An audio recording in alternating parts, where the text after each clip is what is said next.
Solid দিও, হ্যাঁ solid দিও। সলিড দেবো? হ্যাঁ আর দিও না। আমি শুনলাম যে সলিড দিও না। সলিড কেউ চায় না, ওই চায় খালি না। আর এক পিস নেবো রেড। চলো এখানে জানি। হ্যাঁ অনেক সময় কি হয় প্লেটগুলো খুব ভারী হয় তখন এগুলো খেতে সমস্যা হয়, কিন্তু এখানে কেমন লাগলো খাওয়া দাওয়া? আপনার কেমন লাগলো দাদু? কেমন লাগলো খাওয়া? মাটন কষা? হ্যাঁ, মাটন কষা, মাছটা? শুরু করেছি। আচ্ছা, মাছটা ভালো হয়েছে। বাহ। না এমনি ভালো। আর তোমার কেমন লাগছে রুমালিটিতে? অ্যারেঞ্জমেন্ট খুব ভালো না? কেমন ছিল সেটা?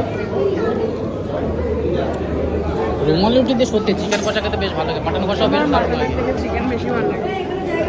না মাটনের একটা একদম দারুণ খেতে। চিকেন খেয়ে শান্তি, মাটন বেশি খাওয়া যায় হ্যাঁ না। বেশি খাওয়া যায় না, এটা ঠিক। আপনি চিকেন খেয়ে তো শান্তি।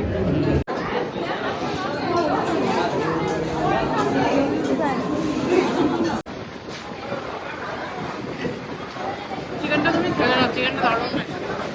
আমার অ্যাকচুয়ালি বলতে গেলে না পেট পুরো ফুল হয়ে গেছে, মাটন এতগুলো খেয়ে নিয়েছি, এরপরে একটু রেস্ট নিয়ে খাবো, এখনই খাবো না। তার থেকে বড় হচ্ছে তুমি অলরেডি দুটো বিয়ে খেয়ে নিয়েছো। হ্যাঁ। এটা আমার ফার্স্ট এই বছরের। লাগাতার তোমার বিয়ে বাড়িতে খাওয়া দাওয়া চলছে, প্রত্যেক দিন খাওয়া দাওয়া চলছে বিয়ে বাড়িতে। এরপরে নেক্সট কার বিয়ে খাবো? হ্যাঁ এবার নিজের বিয়ে খেতে হবে মনে হচ্ছে।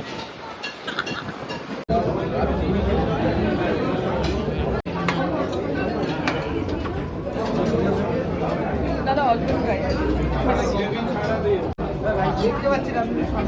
লেমন কাতলা কোন পিস নেবেন? দাদা পিটি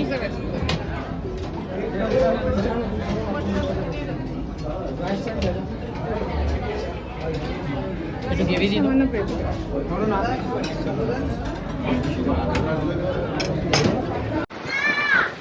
লেমন কাতলা দেখে কিন্তু হেভি লাগছে। হ্যাঁ কালারটা এত, আরে পেটি পিস নিয়েছে। পেটে কিন্তু হালকা চর্বি থাকে। হ্যাঁ চর্বি থাকে আর এতে মানে কাঁটাটা কম থাকে। এই দেখো কেমন রেডি আছে না? টক টক লেবু লেমন না? লেমন ফ্লেভারটা আছে, বাট বেশি একটা টক না, বাট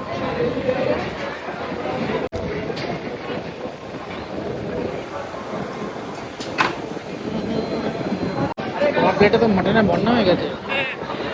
মাটনের কিন্তু এখানে আর 12 পিস নেই, এখানে ঘুরে ঘুরে 5-6 পিস আছে। হ্যাঁ 5-6 পিস তো হবে। আগের বারে 12 পিসের মটন থেকে অ্যাকচুয়ালি মাটনটার টেস্ট যেখানে বিশাল, আর প্রচুর লোক মাটন খাচ্ছে, আর প্রচুর কাউন্টার ভিড় রয়েছে।